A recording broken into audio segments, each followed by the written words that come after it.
It's a Monday morning. Welcome to a brand new week. Welcome to Mansfield Today. As usual, on a Monday, we take a look at things business, courtesy of Capital Legacy, your number one partner in wills and estate management. And as usual, we're joined by business journalist Chris Gibbons. Chris, good morning to you. I see a bit of business and morality intersecting here as companies are mulling whether or not to compel employees to vaccinate. Good morning, Jeremy. Yes, business, morality and constitutionality, in fact.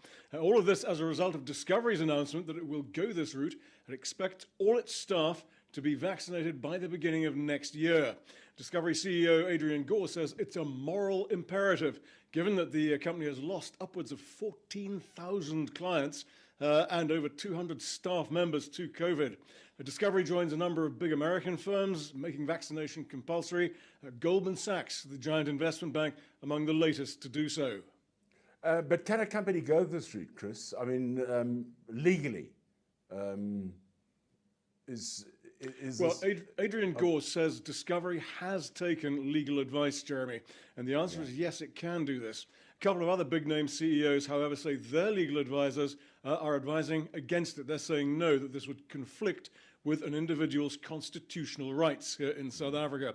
Health Minister Dr. Joe Parkler says companies need to think very carefully about this, but he has also confirmed the government is thinking about making vaccination mandatory.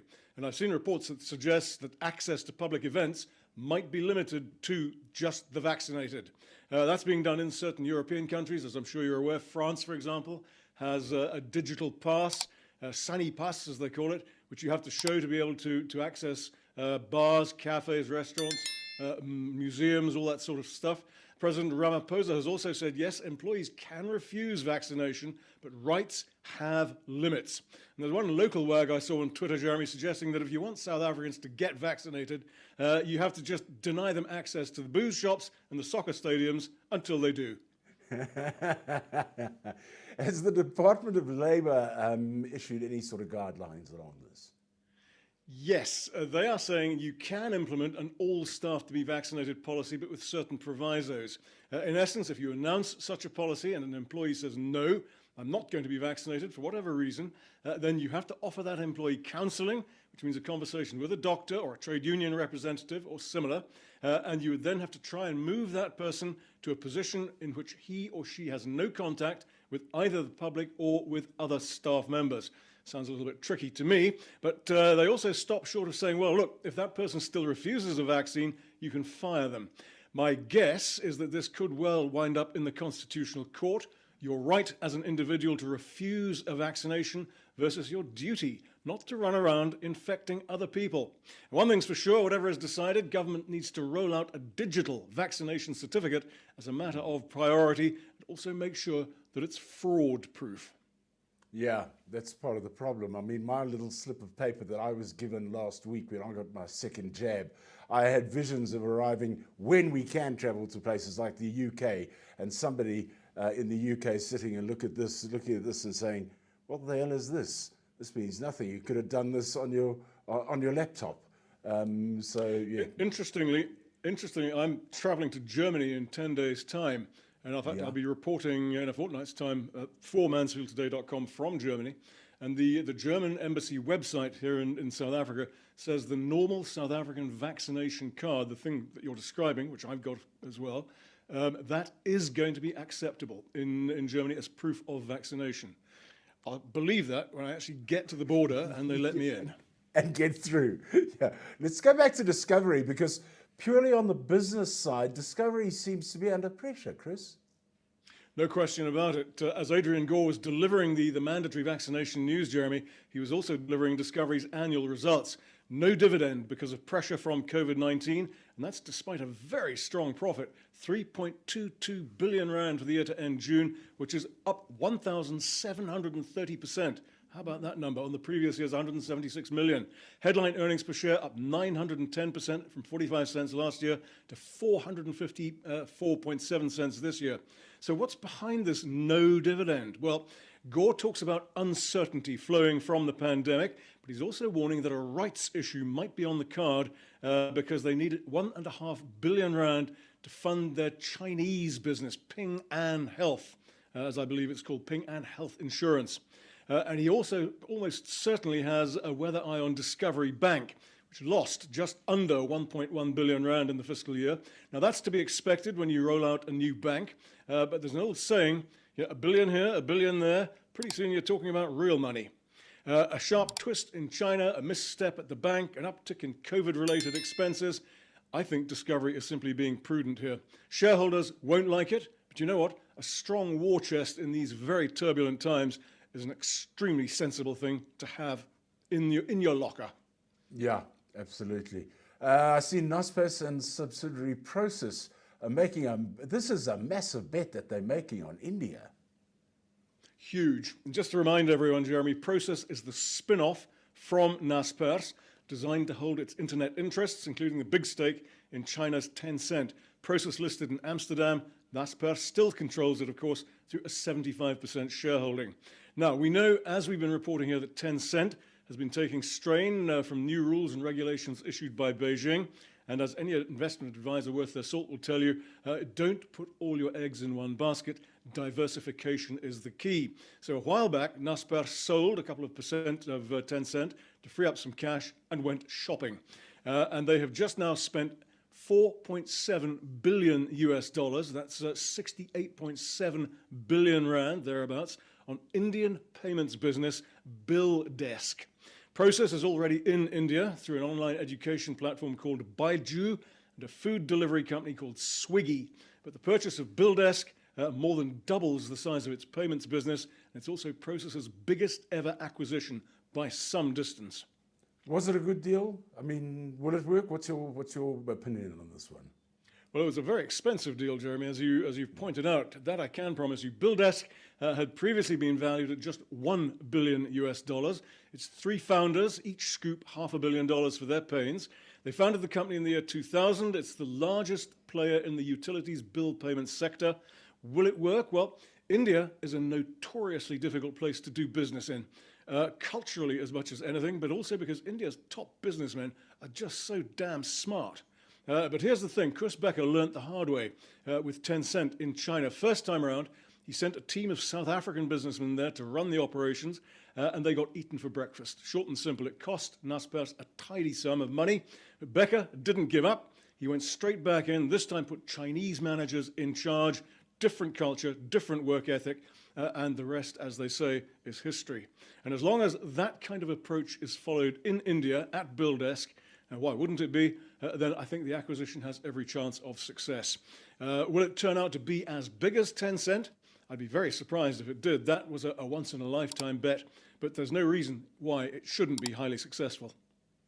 Top international story at the moment, a poor set of employment figures in the US. And that's had a bit of a knock-on effect here too, Chris? Yeah, these are the so-called non-farm payrolls. Non-farm payrolls which come out on the first Friday of every month in the US. They measure the number of jobs added or lost in the US economy over the last month, excluding the farming industry. They're watched very closely. Any significant change has a direct influence on the US dollar and on bond yields in the United States. So this time around, August, experts had been expecting about 733,000 new jobs to have been added. Instead, the number was a mere 235,000. Nonetheless, it is the 8th consecutive month of growth in the US economy, and it follows some very large gains earlier in the year, so definitely they're on the right track. The dollar dropped a cent just prior to the release of the numbers, 1.19 to the euro, and that's where it is this morning. But the greenback is still 4 cents up on the start of the year. Key impact likely to be on what we were talking about here last week, tapering, shorthand for when the US Federal Reserve will start to scale back its bond buying program. This latest non-farm payrolls report likely to be something of a dampener on those plans, I think. Experts say a tapering announcement now might happen end of this year, more likely early next year. Now, you said this also has a local effect. Yeah, the local effect is the dollar is easing. The dollar's easing is helping the rand. 14.31 to the dollar. We were on Friday evening, up nearly 1%. This morning, 14.33. So holding those gains. We saw similar gains against both the euro and the pound. The easy money perhaps staying open just a little bit longer mean interest rates will stay low in the US. And that in turn means investors can borrow in dollars to invest in higher yielding currencies elsewhere. The Turkish lira doing well at the moment, the Russian ruble doing well, and of course the rand, as we have seen. We also saw gold and platinum both ticking up. Gold in particular has struggled this year with the global economic recovery introducing the prospect of central banks cutting back on stimulus measures. Whether or not gold can hold those gains, well, I think that to a large extent will depend on what happens with US bond yields. Chris, just before I let you go, it looks like that business we call football, as a result of the pandemic, has changed, perhaps forever. Jeremy, yes, absolutely. This last week saw the closing of what's known as the transfer window, the 3-month period in Europe when clubs can buy and sell players. I'm sure you saw some of the big headlines: Lionel Messi leaving Barcelona for PSG, Paris Saint-Germain, Cristiano Ronaldo leaving Juventus for Manchester United, Jack Grealish moving to Manchester City, £100 million, making him the most expensive English player ever. Paris Saint-Germain have a €200 million bid by Real Madrid for Kylian Mbappe turned down.